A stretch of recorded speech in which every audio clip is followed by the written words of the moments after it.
Your Palpos Channel, jumpa lagi bersama saya Olivia yang akan menyampaikan 3 informasi terheboh di Sumsel dalam sepekan terakhir.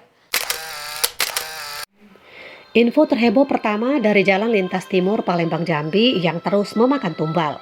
Kali ini kecelakaan lalu lintas itu merenggut korban 3 remaja asal Desa Lais, Kecamatan Lais, Kabupaten Musi Banyu Asin. Laka lantas ala adu kambing tersebut terjadi antara mobil truk bernomor polisi BG8351LR dengan minibus Daihatsu Sigra BG1388BE di kilometer 36 Desa Langkan, Kecamatan Banyu Asin 3, Kabupaten Banyu Asin pada Sabtu 28 Agustus sekitar pukul 16:15. Ketiga korban masing-masing berinisial ALN, JVA, dan ANG yang ketiganya berada di dalam minibus Daihatsu Sigra. Menurut pihak Satlantas Polres Banyu Asin, mobil Sigra melaju ke arah Palembang dan menyalip mobil di depannya. Saat bersamaan muncul truk yang melaju dari lajur berlawanan arah. Akibatnya tabrakan tak dapat dihindarkan lagi. Meski dikabarkan sempat dilarikan ke rumah sakit Banyu Asin, namun ketiga korban tidak tertolong lagi. Info terheboh kedua dari Kabupaten Empat Lawang. Sebanyak 12 tersangka perjudian sabung ayam di Desa Jarakan, Kecamatan Pendopo, Kabupaten Empat Lawang diamankan aparat Polres Empat Lawang Sabtu malam 29 Agustus 2021.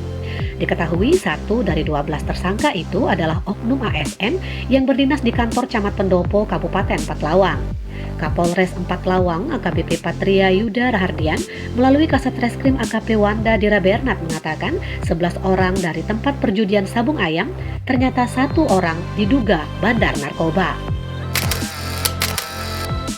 Info terheboh ketiga dari Kota Lubuk Linggau.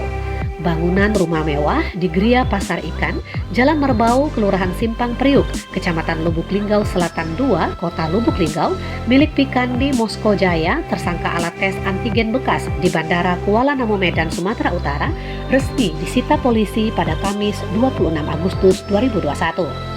Selain bangunan rumah mewah, rumah lama tersangka yang berada tepat di seberang jalan ikut disita oleh Polda Sumatera Utara. Muslim, Ketua RT 07 Kelurahan Simpang Priuk, Kecamatan Lubuk Linggau Selatan 2 mengatakan eksekusi penyitaan bangunan dan rumah tersangka tersebut tidak banyak diketahui warga karena area kompleks tersebut memang sedikit lengang.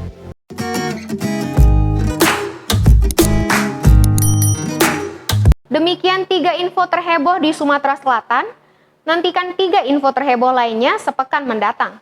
Saya Olivia, wassalamualaikum warahmatullahi wabarakatuh.